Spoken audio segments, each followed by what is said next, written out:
दोस्तों, महाभारत और रामायण कई रहस्यों से भरे हुए हैं जिनके उत्तर आज तक भी हम लोगों को नहीं मिल पाते और हम निरुत्तर हो जाते हैं। इसी प्रसंग में कई बार हमारे मन में ये विचार आता है कि महाभारत का युद्ध हुआ ही नहीं होता अगर पांडवों ने ध्रुत खेला यानी कि जुआ का खेल नहीं खेला होता। फिर कुछ लोगों का यह भी मत है कि आखिर युधिष्ठिर और पांचों पांडव जो कृष्ण भगवान के प्रिय मित्र थे, तो उसके बाद कृष्ण भगवान ने उन्हें जुआ खेलने से क्यों नहीं रोका। महाभारत के अनुसार श्री कृष्ण कई कारणों से युधिष्ठिर को जुआ खेलने का निर्णय लेने से नहीं रोक पाए। उसके कई बड़े बड़े कारण थे। तो चलिए दोस्तों, आज हम चर्चा करेंगे इन्हीं कारणों के बारे में। तो दोस्तों, आपसे रिक्वेस्ट है कि वीडियो के अंत तक बने रहना। दोस्तों, महाभारत की कहानियों का जब भी जिक्र किया जाता है तो द्रौपदी का चीरहरण की घटना सबसे ज़्यादा बार बातें की जाती है। ज़्यादातर लोग मानते हैं कि द्रौपदी का चीरहरण में सबसे बड़ी गलती करने वाले द्रौपदी के 5 पति यानी कि पांडव भाई थे। पांडवों ने अगर न जुआ खेला होता और न ध्रुत क्रीड़ा में भाग लिया होता तो द्रौपदी दाव पर नहीं लग पाती और न ही द्रौपदी को अपमान सहना पड़ता।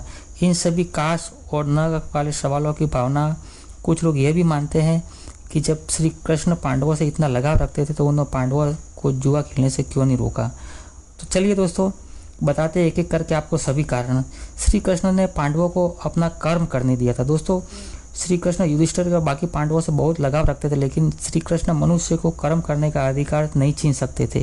ध्रुत क्रीड़ा यानी जुआ खेलने का निर्णय युधिष्ठिर ने लिया था और युधिष्ठिर ने निर्णय लेने से पहले कई बार पांडवों से सलाह भी लिया था और श्री कृष्ण से इनके बारे में कोई सलाह नहीं ली। अगर पांडव श्री कृष्ण से सलाह लेते तो श्री कृष्ण निश्चित ही उन्हें ध्रुत क्रीड़ा खेलने से मना कर देते थे। दोस्तों, दूसरा कारण था कि धर्मराज युधिष्ठिर ध्रुत क्रीड़ा में धर्म का आधार बनाया था। दोस्तों, युधिष्ठिर को धर्मराज माना जाता है। इसका अर्थ यह है कि धर्मराज युधिष्ठिर को धर्म और कर्म का बहुत ज्ञान था। युधिष्ठिर कभी असत्य नहीं बोलते थे, लेकिन इतने ज्ञानी होने के बाद भी धर्मराज युधिष्ठिर ध्रुत क्रीड़ा जैसे अधर्म भरे खेल को धर्म का आधार बनाया। दोस्तों, धर्मराज युधिष्ठिर ने यह नहीं सोचा कि अगर कोई सज्जन बुरा कर्म करता है तो उसका परिणाम भी बुरा निकलता है। दोस्तों, तीसरा कारण था कि युधिष्ठिर ने विवेक से काम नहीं लिया।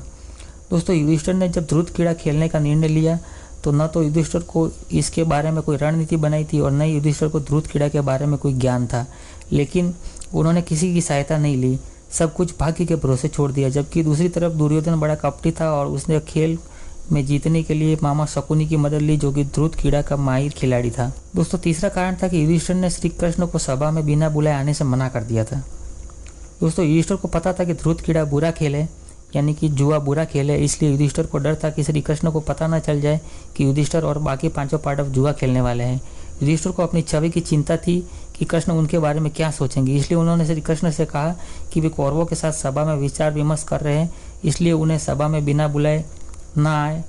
यही कारण था कि द्रौपदी के पुकारे जाने के काफी समय बाद भगवान श्री कृष्ण सभा में आए थे। अगला कारण था कि महाभारत का युद्ध धर्म की स्थापना के लिए अनिवार्य बन गया था। दोस्तों, कौरवों और पांडवों के बीच जो तनाव था और जो प्रजा के बीच में और संपूर्ण प्रजा के बीच में नकारात्मक फैला दी थी, इसलिए महाभारत का युद्ध अनिवार्य था। श्री कृष्ण अगर युधिष्ठिर को ध्रुत क्रीड़ा खेलने से रोक देते तो द्वापर युग में श्री कृष्ण के जन्म लेने का लक्ष्य पूरा नहीं हो पाता और महाभारत पूरी तरह से ध्रुत क्रीड़ा यानी कि जुआ खेल से ही जुड़ी हुई थी। तो भगवान श्री कृष्ण भी यही चाहते थे कि यहाँ पे युद्ध हो और महाभारत का युद्ध रचा जाए और अधर्मियों का नाश हो।